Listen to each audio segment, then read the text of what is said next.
Namaskar. I'm Tanya Tikku, and today I'm going to be talking about the future prospects of Indo-Guyana relationships. Guyana, a landlocked country, so to say, is in the South American Caribbean region.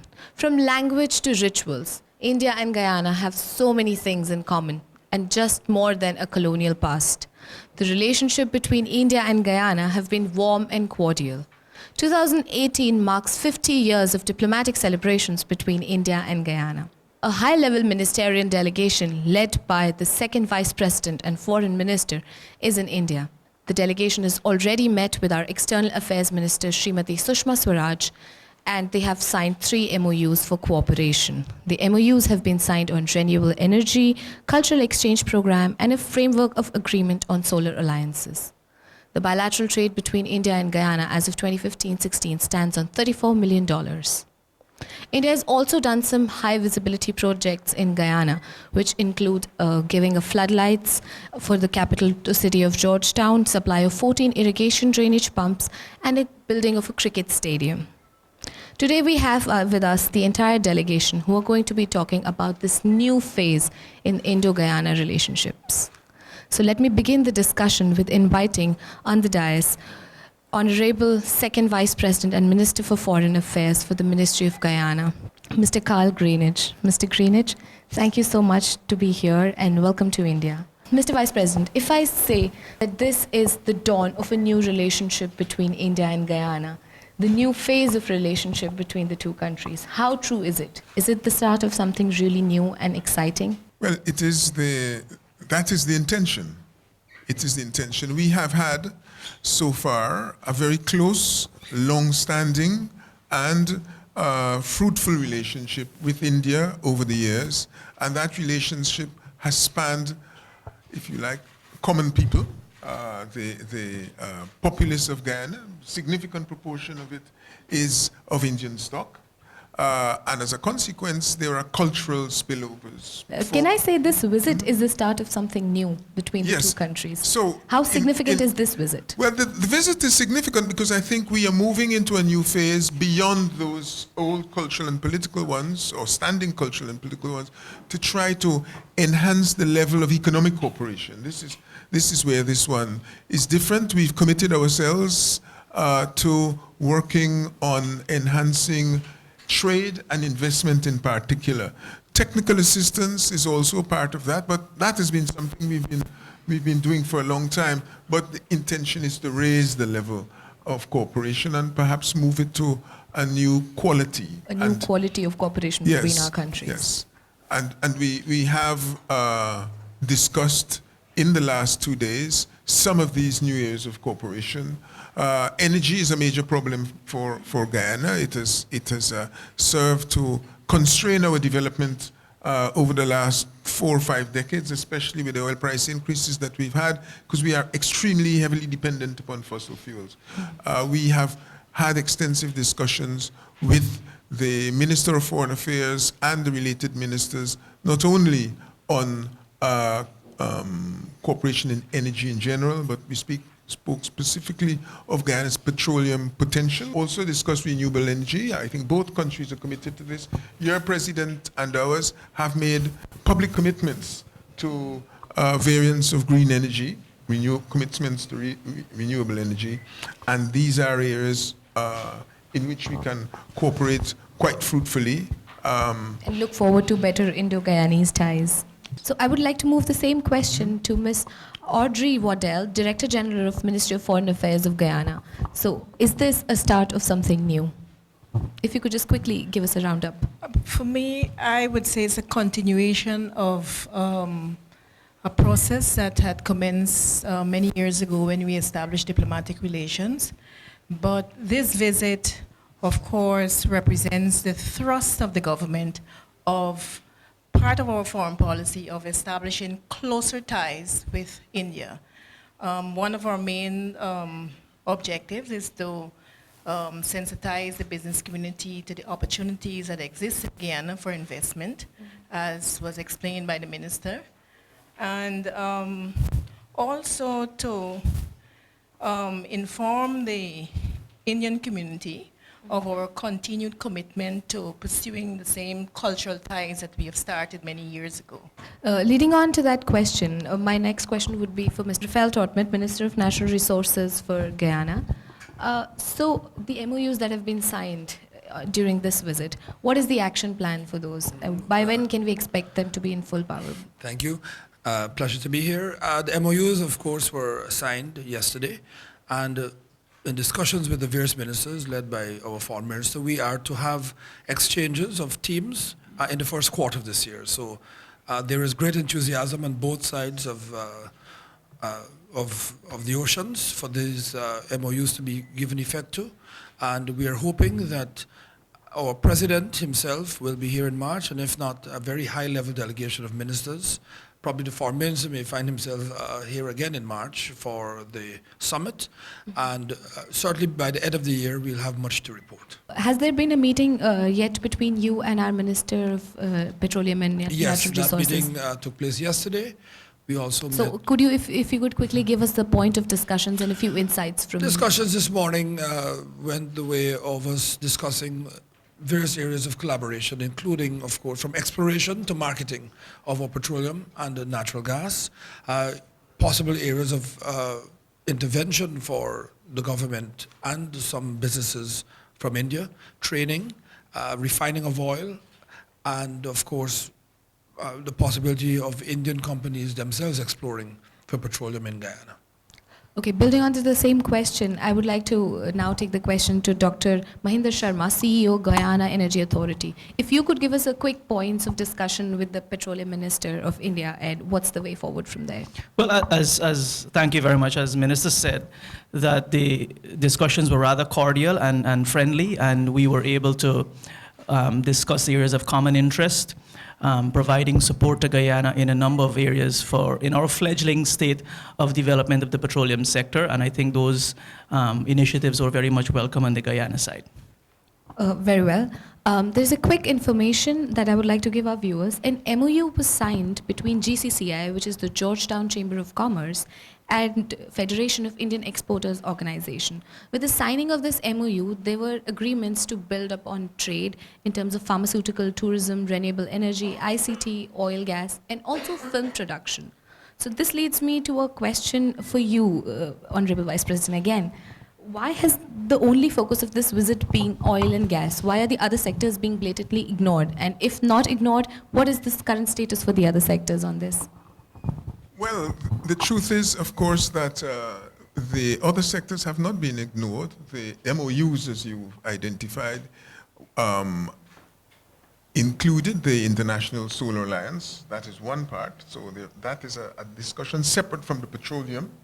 Okay, so there was discussion, quite extensive, on renewable energy, and the other one was on cultural cooperation, the agreement on cultural exchange, I think it was termed, which takes us, I think, 2017, 2020, it covers that period. And this is also very important to us. But we weren't actually restricted in the areas that we could explore. The framework that was discussed with the Minister of Foreign Affairs was a wide one, and in our cooperation, the Minister indicated, and we acquiesced, that we could cooperate in a variety of areas, education, health, as well as the ones that you have mentioned. And we have had discussions in relation to construction, infrastructure in particular. All right, so that builds me on to the next question for Mr. Troy Torrington. Mr. Troy Torrington is the Director, Multilateral Global Affairs Division, Ministry of Foreign Affairs of the Government of Guyana. Building on this question, the MOU was also signed for cooperation on films. So I want to know why Guyana sort of hasn't built on this, considering 40% of the Guyanese population is of Indian origin. I feel Guyana could really use this kind of collaboration with India, and this could literally open a lot of floodgates for trade between the two countries. Thank you very much, Tanya, and it's a pleasure really to discuss India-Guyana relations with Businessworld.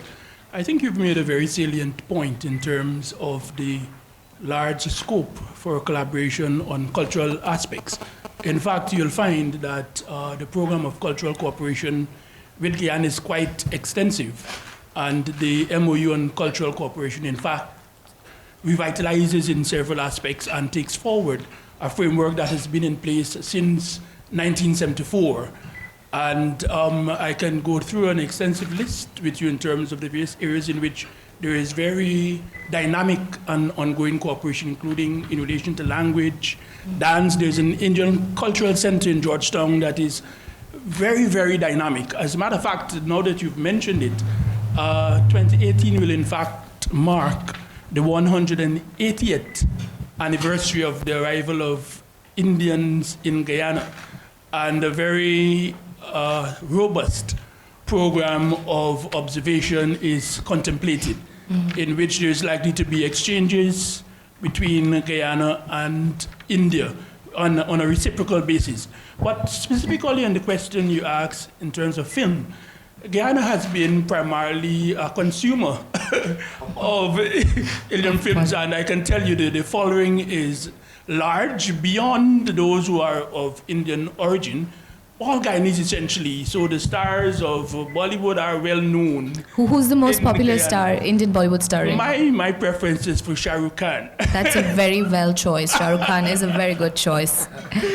So what you would find is that there is scope for that collaboration where the film industry, we don't have much of an industry at the moment, but where the cultural arts and related aspects can in fact be taken to a different level, building on the very strong bonds of cooperation and understanding that we have between Guyana and India. Any thoughts on co-producing films with India, or probably taking tourism from India to Guyana in terms of film production, or the other way around?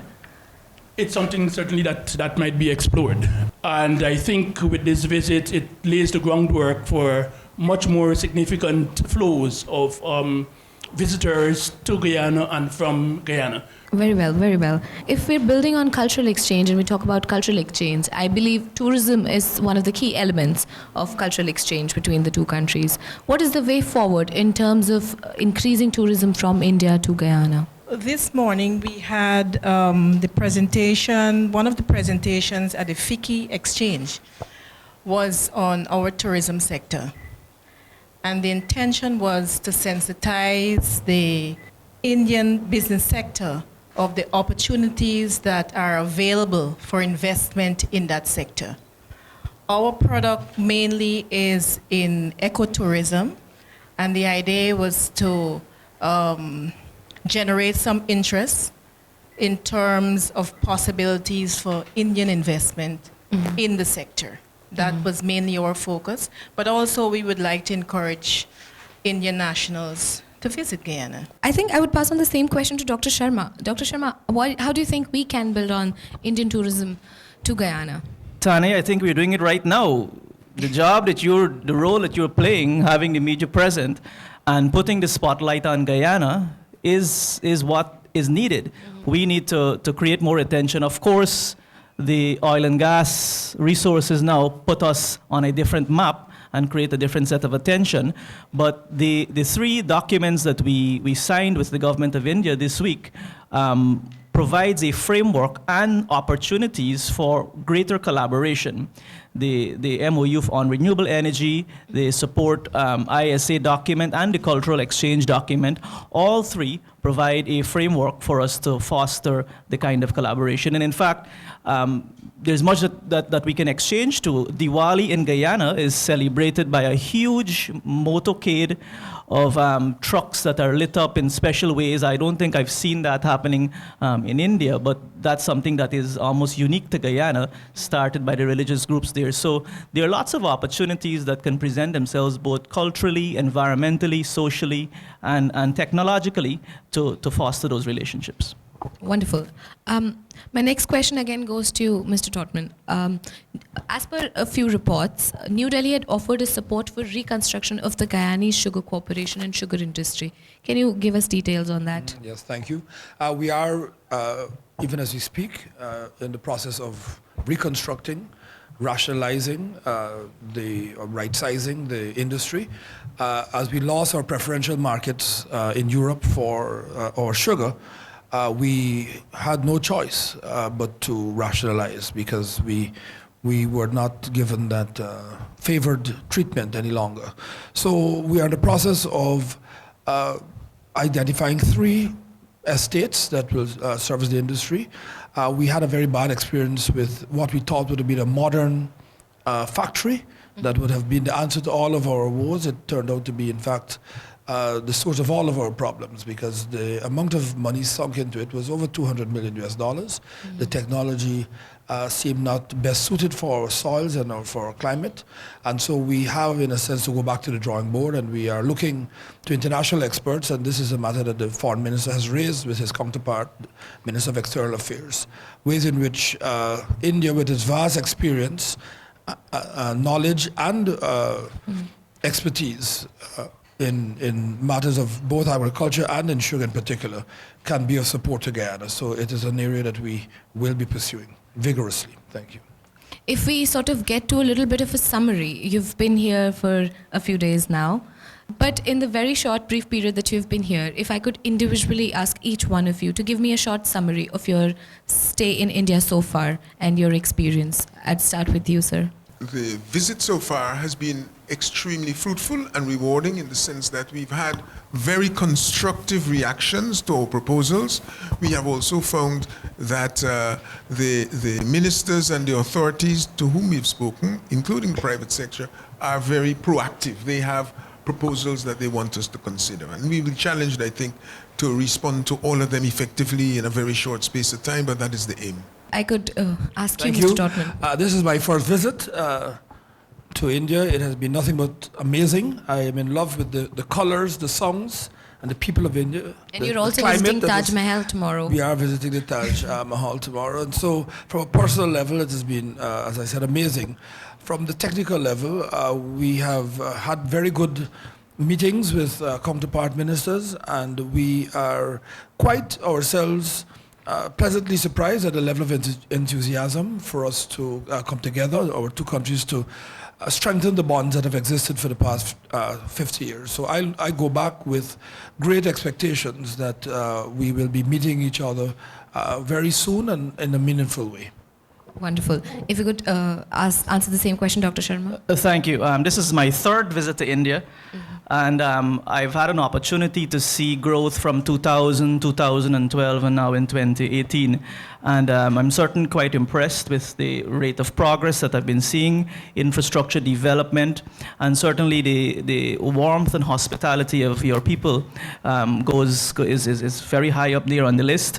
Once again, not because I'm with the energy agency, but the energy of the ministers that we have interacted with is very encouraging, and we certainly do look forward to continued collaboration and achieving great things. Thank you so much. If I could ask Ambassador Audrey to sort of answer the question. Thank you very much. This is my first visit, and unfortunately it's too short a visit for me to really get to absorb all that I would want to see in India. For me, on the technical side, I was pleasantly surprised at the eagerness on the part of the officials of India to pursue relations with Guyana. So I'm going back home with a lot of expectations in terms of how we move forward. And I anticipate that with the kind of follow-up we've agreed to pursue, that indeed, as you said, our relations could be taken on another level, higher level. That's wonderful. If we could answer the same question, Mr. Troy. Thank you very much. In a word, I would say the dynamism that is evident in the Guyana-India relationship has been the major takeaway for me. And coming from the Ministry of Foreign Affairs that has the responsibility for the day-to-day management of those relations, it has come as a pleasant surprise, and I'm really enthused in terms of looking forward to the implementation of the many aspects on which we have agreed. Thank you. Very well, thank you. As we started, I pointed out a few similarities between India and Guyana. There are actually so many to be noted and to be told to our viewers. So while we're having a go at what's going to be the trade and what's going to be the trade relationship between the 2 countries, we'd also like the entire delegation to have a little bit of an experience, an Indian experience in terms of cultural assimilation between the 2 countries. For that, we have with us the team of India City Walks. India City Walks is a 3-time award winner, national award-winning tourism experience organization, and they're going to brief us about a few cultural similarities between India and Guyana. I'd like to hand over to Ms. Nidhi Bansal and Ms. Shaumi Roy from India City Walks to take it forward. Thank you, Tanya. I'd like to say thank you very much. It's a great privilege to be in your august company. Having said that, there's a lot of distinctiveness and uniqueness within our two countries, but there are a lot of similarities. And with that, I'm going to pass this on to my colleague Shomi to take us through a short, quick experience of the similarities between the two countries and the loads of learning we've had over the years. Thank you, everyone. Good evening once again. Well, we all are moving in a lightning speed towards millennium goals, towards globalization, homogenization, so to speak. In the next 7 minutes, I am going to explore a few insights, or to say nostalgic moments, those were shared between India and Guyana centuries back. Two nations, one story. But where did this one story come from? This one story takes us back to the colonial period.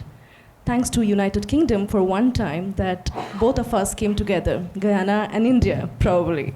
And that is exactly where the root backs down into the memory.